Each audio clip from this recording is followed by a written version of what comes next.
Hey YouTube, Vithurshan here and welcome back to this week's tutorial, and today we'll be learning on how to master Lightroom within 15 minutes. So I haven't really gone for a test run yet and I don't know whether I could explain within 15 minutes or whether I could do it shorter. So it's all in, we'll see it in a few minutes also. So what's Lightroom? Lightroom is one of the most basic fundamental softwares that every photographer should have when it comes to processing their images or adjusting the tones and all of those stuffs. So I'll be putting up a link in the description below on how to download and install Lightroom to your computer. Also, the same, what do you say, the theories and all the adjustments we do and all the things I'll be explaining applies to the mobile version as well, even though the mobile version has few limitations. So you can still use the same knowledge and apply it on the mobile version. Shut up and take my money. Maybe we'll get down to it. So first things first, how to import a photograph into Lightroom. So make sure the library tab is clicked. Go to your photos folder, say I'm taking this one. I like this photo a lot, so I'll just take this one and you drag it. Or if you have multiple photos, you just control shift or control this and then drag it and drop it over here. And a new window will pop up and you can either give to any of this, and copying as DNG is basically it creates another copy and this time it saves it in a different location. You can just read through and understand that which fits your storage and your requirement. So I usually give it for copy as DNG and then you click import. So we got the photo over here. Maybe we'll select this too. Yeah, so we got the photo over here, and right off the bat in library tab you wouldn't see much things you can adjust, or not much editing options you get. So everything happens within the develop tab. So before we go into develop tab, I want to put this in my filter list. So I do it by rating it as 5 and changing my filter to rated, and I give it to 5.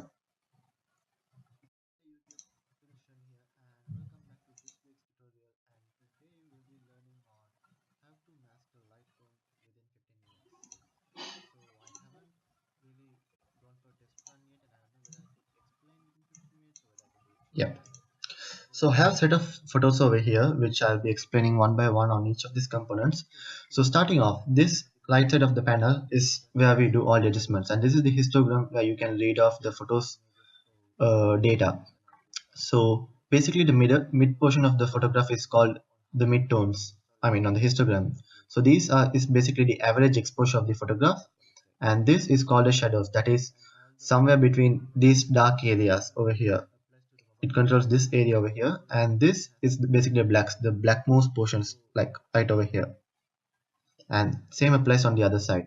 Highlights controls the bright portions over here, and this controls the very white portions of the photograph. And down you'll see few options which will come back in a while. So when you go right off the bat down, you'll see two options called as temperature and tint. Temperature is basically how warm your photo looks. So for now it's until you click it. Wait a minute. Yeah, so until you click it, it doesn't show the value, but then now you can see now it's a little bit yellowish. If we drag it to the left side, it'll make it bluish, but if you take it to the right side, it makes it more yellowish. So maybe we'll keep it over here. And same thing applies to tint. On this side, when you take it to the left side, you add more green to your photograph, and if you take it to the right side, you add more magenta to your photograph. So maybe we'll keep it over here. Next things next. Over here you get exposure, which is the overall brightness of a photograph. That is, when you increase it, you see that whole photo lights up in a not so linear way, and if you reduce it, your photo becomes darker. So in this photo the exposure seems okay. And contrast is, as you know, contrast how much the tone curve over here is separated. You can see how much it changes, how much the tones spread on either side of the histogram. So for this purpose I would probably choose a photo like this. Okay, the next one we have over here is highlights. What highlight basically does, as I said before, is it controls the white portions, not the bright portions of a photograph, not exactly the purest white, but then somewhere that is over say 60 to 70% of brightness, that is somewhere like this. So say for a photo where your sky is completely overexposed, that means you can't see the sky anymore. Say like this, if you bring down the highlights, you can recover the data.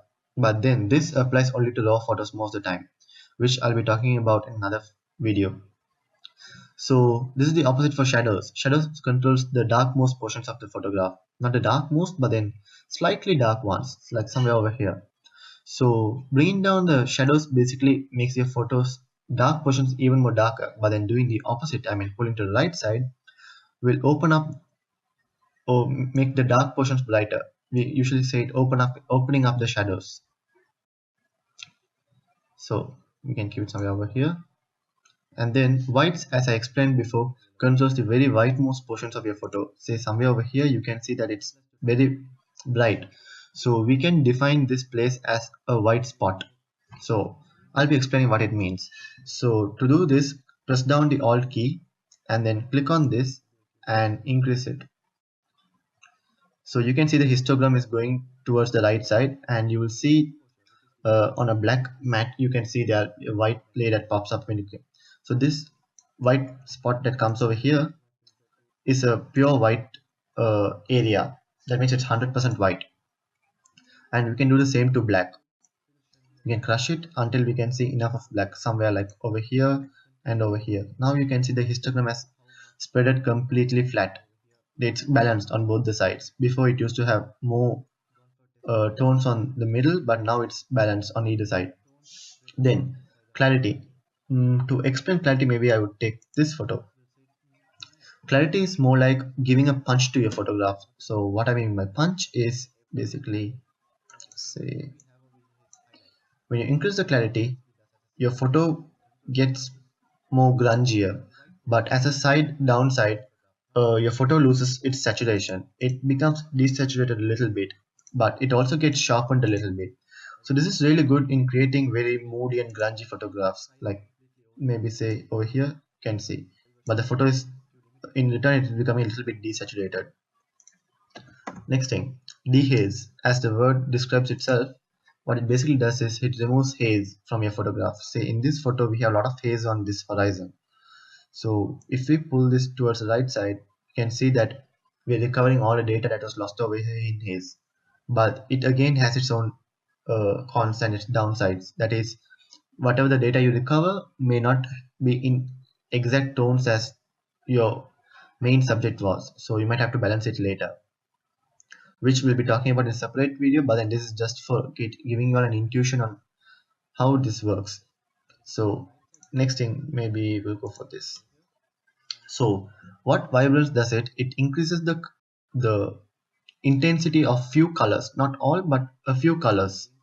Say in this photo I increase the vibrance to around 60%, and you can see that only the greens and the blues and little bit of yellows become saturated, but then I mean intensified. But if we do it the same with saturation, it just blindly uh, boosts and intensifies almost all the colors, something like this. See, this looks really odd. The yellow is too strong.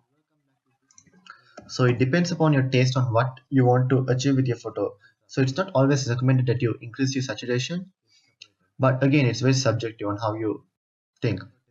So next thing, maybe we'll go for this photo back again. So tones basically can do all that you do over here, but in a more graphical way. Say this, the curve at the back explains your the tones in your photograph, and the very middle defines the midtones, and the very left side defines the blacks or dark portions of your photograph, and the very right side top defines your white spot and your bright side of your photograph. So whenever you pull the white spot downwards, the whites become darker, or more of it becomes dull. Or when you pull it onto the left side, they become more stronger, as you can see. The opposite applies to the blacks. When you pull it towards the right side, they become more darker. But when you pull it towards up, they become a little bit more dull. So one of the most easiest thing you can do with this tone curve is you put one point over here, another point somewhere over here, another one over here, and you can create a S curve, something like this. And then when you pull up this over here, it gives a very moody effect to your photograph, like the signature photos you see in Instagram. So that's with tone curves. So with tone curves, one more thing you can do is you can do the same thing with all other channels: red, green, blue. So the red's opposite color is cyan. So when you pull away red to the right side, it adds more cyan to your photo. So the same thing with green corresponding to magenta, and same thing with blue corresponding to yellow. So this is a really effective way of color grading a photo. Next thing, HSL. So this is one of my favorite tools. So what you can do with HSL is you can control every single color, specific ones from your photo. Say the greens. So we can basically mix the green, we can make the green saturated, or we can desaturate only the greens. We can increase the yellows, or you can decrease it. And another thing which I always like to do with this tab is to change the colors of the green itself, like this. You can get that autumn effect. Even though it doesn't fit this photograph, I'm just giving you an idea on what are the possibilities with these options. So we can do the same with the blues over here. And also again, you can play around with the luminance of each components as well. Say if the blue is a bit too light, you can bring it down like this. So this is another easy way of adjusting the tones of your photograph, but it doesn't really work well in all situations, but then it kind of does a good job at it. Next thing is split toning. Split toning, basically what it does is it defines a set of color to the bright portion of your photo and your dark portion. Say to the shadows, we'll again take this photo. Say to shadow, we're gonna add some sort of a blue over here, and if we increase the saturation, you can see the dark portion of the photo is becoming more bluish. And we can do the opposite to the highlights, where we add yellow to it, so this gives us that cinematic effect. So try experimenting and playing around with this tab. The possibilities are endless. Next thing, detailing. We want the details, but we won't go in detail. But then I'll just explain you all of just a rough idea. So sharpening, as you know, it sharpens your photo, but then don't worry too much about what these other things mean. What I always do is I keep the sharp to around 100, and I would increase the details to around 50, and then you press down the Alt key and you increase the masking little by little, and you will see only the white lines which appears on this mat are the ones that have been sharpened, not the whole photo like this. So this is a really easy way to sharpen only the edges which matters to you. So in this case, I only want the building's edges to be sharpened, so I would keep it to somewhere around here. So next thing is noise reduction. Again, you can see there's a little bit of noise, not a lot, but then a little bit of, maybe this is not the best photo to explain noise, but then again, with noise reduction, you can basically, there's two type of noises. One is color noise and the other one is white noise. So you can reduce the white noise using the luminance tab, and you can reduce the color noise using the this color tab. So don't again bother about these two parameters, because we won't be in real life, we won't be messing up much with this. So maybe say around this, and you would see that your photo becomes soft a bit, but then the noise is being removed. Next thing, lens correction. So most of the time I don't stress much on it. I just remove chromatic aberration and I give enable profile correction, and then I just click the lens that I've been using. For in this case, I use a Tamron, and it automatically detected my lens. So it automatically fixes the distortion and the vignetting. Then transform. With this, you can change the perspective of your photograph. So most of the time, if you give auto, it does quite a good job. But then again, you have to crop it out. But maybe let me just take back my word. It doesn't do a good job. So with transform, it helps you to change the perspective of your photograph. Say like this, and that's a lot more. So try playing it around, and let me get it back. Yeah. So try playing it around, and whenever you think that a photo isn't shown in the correct perspective, you can correct it this way. And one more thing which I didn't touch down over here is defringing. So I don't really have another photo which explains defringing, But then what defringing does is sometimes you get this type of light shining over your edges, most of the time in purple color or green color. So you can remove it by increasing the amount. That's pretty much it. But then don't play around with it too much also, because the difference it makes is very minute. And again, back to effects, you can again add vignetting to this, and you can control the parameters. Say I take this photo and I can reduce down the amount like this, which adds this dark circle around your photo, and I can maybe give my midpoint somewhere around here, and I can feather down. Feather it means making it more softer. So now the focus goes on the middle. Maybe it's a little bit too much, maybe somewhere around here. Yeah. And then the final part. So this is something that I tell people not to stress on much, but then still you can get a lot of good results with it if you know what you're doing. In my case, say we dehaze it a little bit, and yeah. So what this does basically is it controls the very channels of your photograph, not colors but the channels. That includes a lot of subdivision of colors. Say you go to the blue primary, and if you reduce it down, you can see that a lot of colors changes, not just one. Say we give it to -14, something like that. And then if we increase the saturation, it adds saturation to not just one channel of your photo, but then to a lot. I mean, not one color of your photo, but to a lot, to a spectrum of it. So this is one way of saturating down your photographs. As I said, if you know what you're doing, then you can get better results.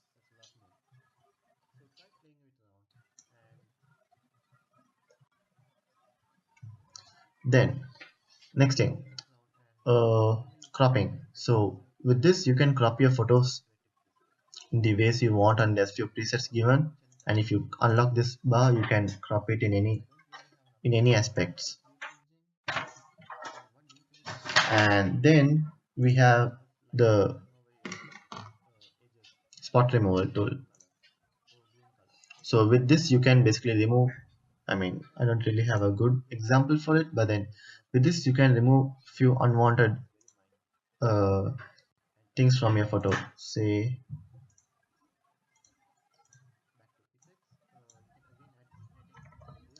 you can click over here and it'll sample somewhere else, and it would remove it. And this, I have never touched this. And then the graduated filter tool. This is one of my favorite. So what you can do with the graduated filter tool is you can rub down a gradient like this, and then you can do all the adjustments locally. That means affects only this area. Say we bring down the exposure like this, and we can dehaze this, and you can see the difference by pressing the slash key that's above your enter to see the before and after. And you see the difference is quite huge. So you can play around a lot with it. You can change the temperature, like by clicking back you can edit the same adjustment, and then you can change the temperature of it, and a lot more. So next thing is the same principles apply, but then this time it works in a radial. Yeah, it only applies something that's in a circle. So but only one difference is that you can either control outside the circle or inside the circle. So in this case, say I need to control only what's inside the circle, so I click invert, and then I increase the feathering. Then if I increase the exposure, it only affects what's inside the circle. Say something like this, and I would increase the temperature. So this is another good way of adding light to your photos.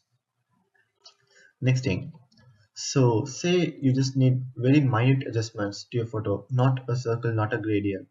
Then you can go for the brush tool and you can do the same type of local adjustment. Say just want to increase the exposure over here only. Sorry for my shabby uh, selection, but then just for the sake of explanation, you can select it something like this, and then maybe, yeah.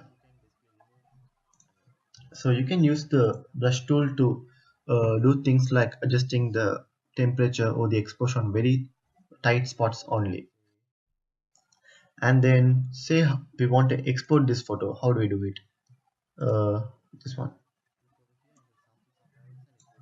So how do you do it is you just right click it, go to export, and you again give export.